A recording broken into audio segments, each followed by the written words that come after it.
viewers. You're welcome to Let's Talk Real Estate by ESV Dozier Kennedy. Yes, I'm an estate surveyor and valuer, as you all know. Yes, our program is to educate people, to educate investors on what to do when it has to do with real estate, when it has to do with investment, when it has to do with buying property, when it has to do with documentation.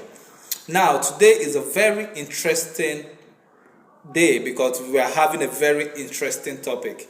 Now, our topic for today is buying property as husband and wife. Yes, husband, emphasizing on husband and wife. It is called joint tenancy. That is when two or more people come together to buy property under one title, where there is no separation indicated that this belongs to this person, this belongs to that person, or where there is no word of sovereigns. It is called joint tenancy. So now we are looking at husband and wife. That's why I said this teaching is very important to everybody, because back then when we made, there are a lot of mistakes that has been made, where husband and wife will bring resources together, where husband and wife will come together to buy property as a couple, and the name on the title of the property, either for the deed of assignment or the deed of sublease, it will be Mr. Adams Obi. Sorry, Mr. and Mrs. Adams Obi. Mr. and Mrs. Adams Obi is not a juristic personality. It is not. It's not juristic personality. So clearly stated, when buying property as husband and wife, it is very important that both names are clearly stated in the deed of assignment or the deed of sublease when they are leasing a property. It goes beyond buying property. When husband and wife are coming together to rent a property, it is important that both names should be clearly stated in the tenancy agreements.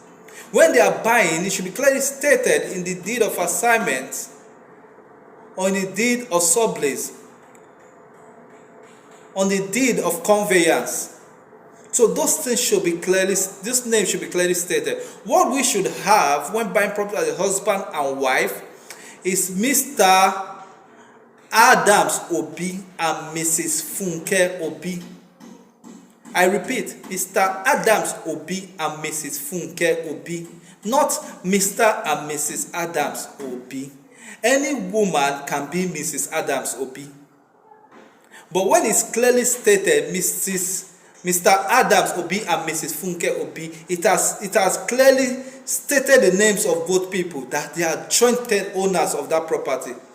So in the case of any future occurrence or any future issue, or they want to sell or they want to assign, both parties have to come together to agree before they sell. One person will not sell in absentia of the other person. One person will not sell without the knowledge of the other person. We see most cases where couples are married and later they had issues.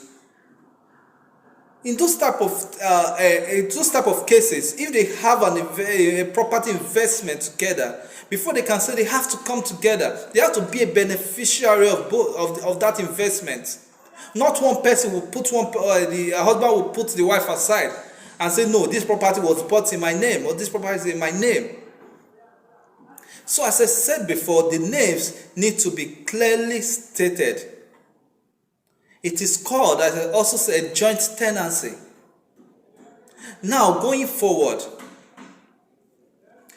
if a couple comes together to buy a property, if they want to sell the property, in the deed of assignment that is being prepared, the couple's name has to be clearly, because both of them has to give their consent to the sales of that property.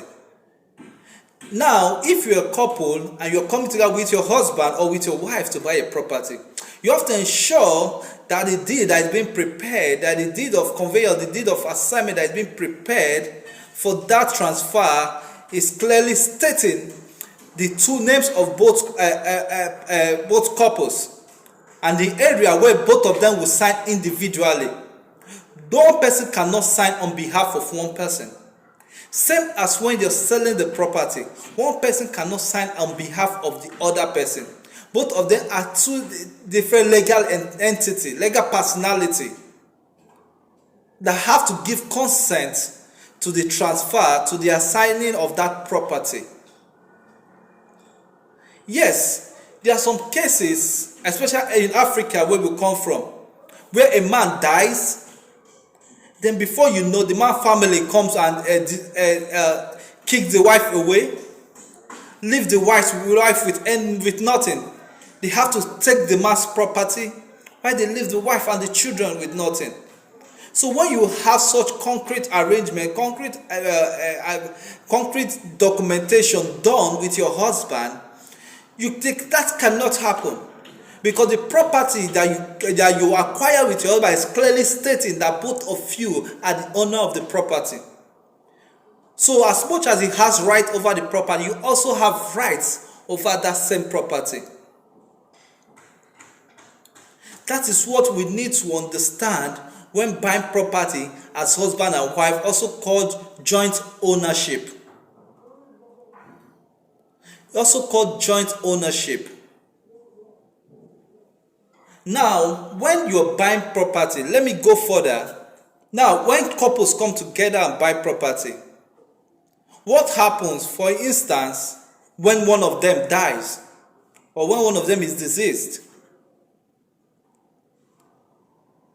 Then that's when we come about with the rights of survivorship. Rights of survivorship. It means that when one of them is deceased, the right that that person have to that property automatically is transferred to the living person. That means if the wife dies, whatever right the wife has in that property is being transferred to the husband. Now, if the husband dies, whatever rights he has in the property is being transferred to the wife. It is different with tenancy in common.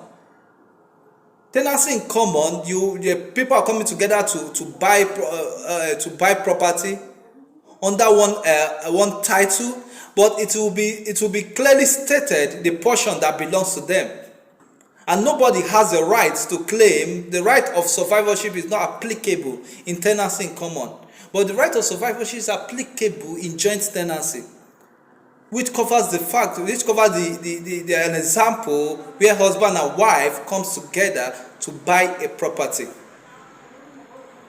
So I'm reaching out to all intended couples. I'm reaching out to all married people. When you, as an investor, when you are investing in property with your partner, with your husband, it is very important. Either you're investing, you're buying property, or whether you're leasing an apartment. If you're leasing an apartment, it is very important that the tenancy agreement clearly states the name of both of you. And both of you have to sign differently in the tenancy agreement. But if you're buying property as joint owners, as husband and wife, it is very important that the deed of assignment or deed of conveyance, your names differently are clearly written down. Not written down as Mr. and Mrs. Adams Obi, but clearly written down as Mr.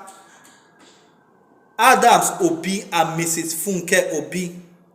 As a woman, it's not bad when you have your surname before your husband's name. That means your father's name before your husband's name. It's okay. But never make the mistake of writing Mr. and Mrs. Adams Obi. Anybody can be Mrs. Adams Obi. The man's name is clearly stated, but the woman's name is not clearly stated.